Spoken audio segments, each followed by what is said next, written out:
Vamos lá, Tony, 4 minutinhos. Então, o que o pastor Átila fala de o Pai enviou o Filho, Deus Pai e o Deus Filho, ele separa em pessoas, né? Eu vejo pelas Escrituras nada mais é do que os autores bíblicos falando de serviços, de funções, de ofícios do mesmo Deus, né? Porque ele disse lá no começo da sua fala que as três pessoas da Trindade, elas têm características individuais umas das outras. Ou seja, não somente, eu percebo analisando a doutrina trinitariana, que não somente na questão de características individuais, eles têm também papéis individuais, que, segundo o conceito trinitariano, eles não podem se entrelaçar ou tomar o papel do outro, né? Isso é muito interessante. Com relação ao trono de Deus, ele falou, graças a Deus não tem 3 tronos ali, porque ia ficar triteísmo.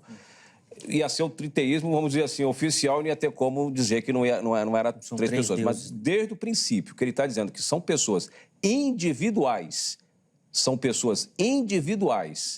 né? Ou seja, o Pai é uma pessoa, o Filho é uma pessoa, o Espírito Santo é uma pessoa, e nós só temos um trono. Onde nós vamos colocar as 3 pessoas sentadas? Porque o detalhe é que lá em Apocalipse capítulo 3, verso, se não me falha a memória, 21, Jesus disse, eu venci e assentei com meu Pai no seu trono.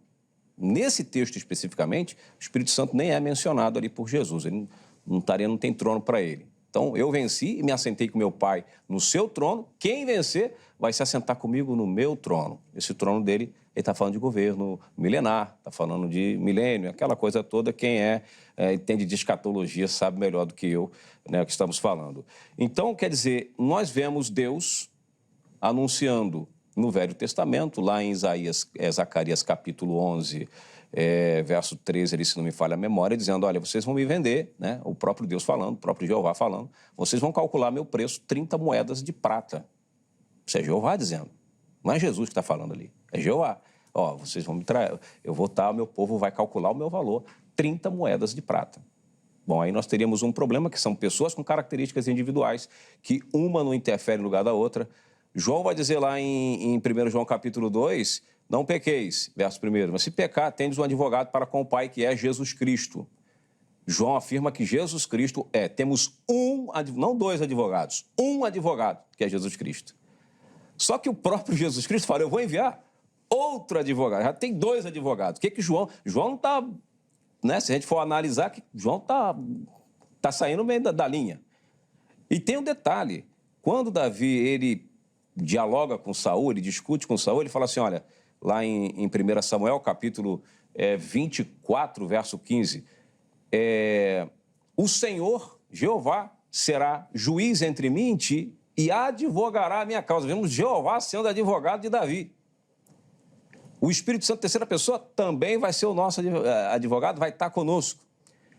E agora Jesus também é um advogado quando João fala, mas é um advogado que nós temos. Então são 3 pessoas distintas, com papéis separados, só que uma interfere no serviço da outra, uma faz, os 3 são advogados. Então assim, um faz uma coisa, outro faz outra, e agora temos o Espírito Santo fazendo outra situação. Só que agora, nesse caso, tem os 3 fazendo o mesmo serviço praticamente, né? Apresenta Jeová como advogado, Jesus como advogado e o Espírito Santo, que é o Paracleto, que é um advogado.